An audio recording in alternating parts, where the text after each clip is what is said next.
GM Syed, Sindh की आवाज गुलाम मुर्तजा सैयद, जिन्हें दुनिया GM सैयद के नाम से जानती है, सिर्फ एक राजनेता नहीं थे।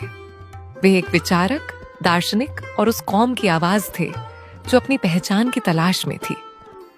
उनका जन्म 17 जनवरी 1904 को सन्न सिंध में हुआ था। वे आगे चलकर आधुनिक सिंध के इतिहास की सबसे प्रभावशाली और विवादित हस्तियों में से एक बने। युवा अवस्था में ही सैयद समाज और राजनीति में हो रहे अन्याय और असमानता से गहराई से प्रभावित हुए।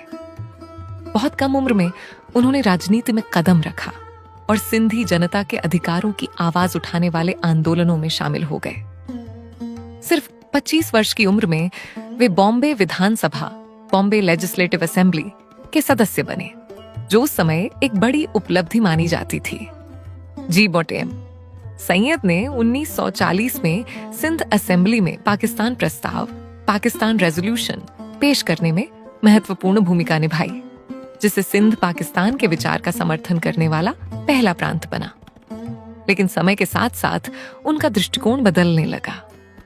उन्होंने सवाल उठाया कि सिंध और उसके लोगों से किए गए वादे क्या कभी पूरे हुए। आने वाले दशकों में सैयद की सोच पाकिस्तानी राष्ट्रवाद से सिंधी राष्ट्रवाद की ओर मुड़ गई। उन्होंने जे सिंध आंदोलन, जे सिंध मूवमेंट की स्थापना की, जो सिंध के लिए स्वायत्तता और आत्मनिर्णय, सेल्फ डिटर्मिनेशन की मांग करता था। कई लोगों के लिए वे गौरव और पहचान के प्रतीक बन गए, जबकि दूसरों के लिए वे एक विवादास्पद व्यक्तित्व थे जो राज्य की नीतियों को चुनौती दे रहे थे। लंबे नजरबंदी और राजनीतिक एकांत के बावजूद जी.एम. सैयद ने कभी अपने मकसद को नहीं छोड़ा। उन्होंने लगातार लिखा, सिखाया और अपनी किताबों व भाषणों के जरिए लोगों को प्रेरित किया। उनका संदेश था अमन, शांति, सिंधी संस्कृति, सूफी विचारधारा और मानवता।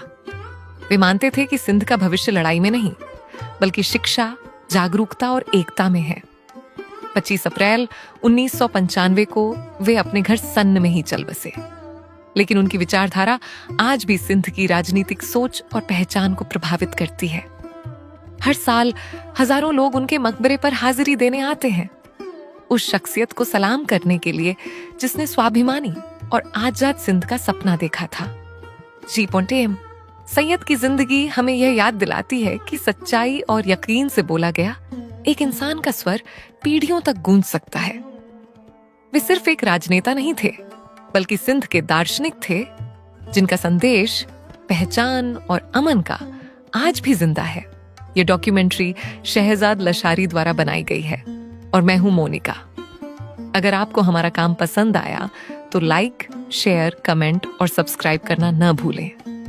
आपका एक छोटा सा सहयोग हमें और भी ऐसी सिंधी इतिहास और संस्कृति की डॉक्यूमेंट्री बनाने के लिए प्रेरित करता है।